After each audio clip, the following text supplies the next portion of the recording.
I think the first thing that you were saying is education is an important component, looking back at history. I'm wondering about action steps or strategies. I think you were saying dialogue is important, particularly with the opposite side or whatnot. I'm wondering, though, if we look back and we look at sort of how we got ourselves into this big mess, what is at the root of that we change? Is it getting people involved, citizens aware of what's happening, and somehow organizing them to exercise their rights? Or is it that now we have a political system where only the rich can get anything, so we have to change campaign finance? And what are sort of the root causes that we would have to change? I mean, I think one of the great battles, I mean, it's funny with the way Kathy was describing her time at Loyola and watching people protest. I mean, people could accuse me of being, naive or soft-hearted or something, but, after years of and I'm not that old, but I've spent a good part of my adult life around social justice struggles, I've really come to the conclusion that, in the way that Rumsfeld said and Bush said that you have to go to war with the army you have, not the army you want, we have to go to nonviolent struggle with the folks and the movements and the ideas that we have and try to expand them. It's sort of the immoral, it's the moral equivalent of of their strategy.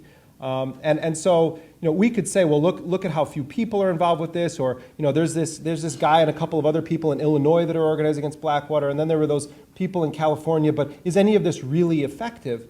Yeah, it's what the minister from this place said at the beginning, quoting Margaret Mead.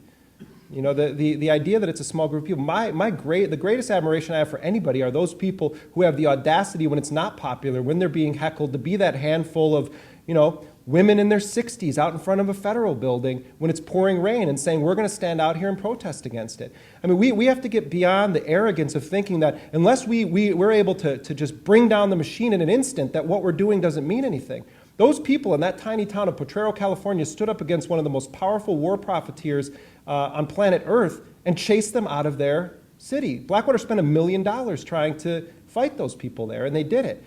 So it's a matter of taking pride in the victories that we have, but also in not feeling like if we don't have 20 Congress people on our side and 200,000 people in the streets, that it's not a fight worth waging.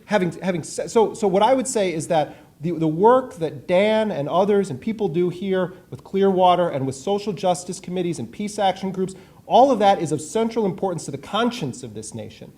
On the other way of looking at this, I think that there is great importance to pushing legislators like Jan Schakowsky and others to keep their legislative war against the war profiteers going and not drop it because Barack Obama is in power. And I also think that we should talk on an institutional level with legal groups like the Center for Constitutional Rights and the ACLU about challenging the very legality of the use of these forces, either as law enforcement in the United States or as agents of U.S. foreign policy, armed and dangerous around the world.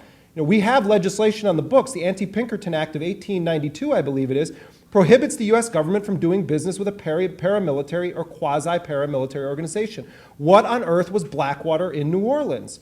What is Blackwater in Iraq right now? What is Triple Canopy, Obama's new firm? What are any of they're paramilitary groups that are on a U.S. government contract. Let's challenge the constitutionality of that. Let's keep the protests going. Let's keep the campaigning going. And yes, the public awareness is of central importance. When I talk about going to the other side, the most important group of people in this country, I think, to reach out to right now are veterans.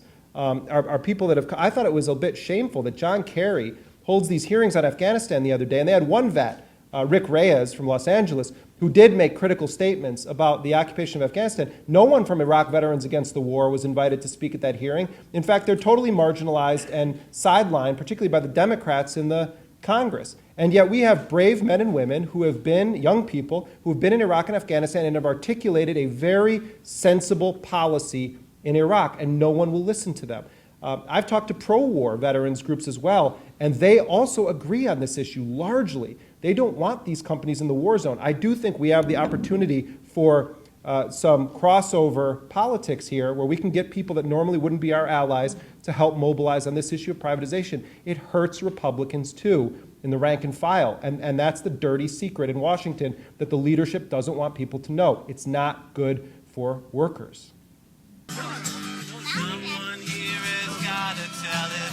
There's a stink now, don't you smell it?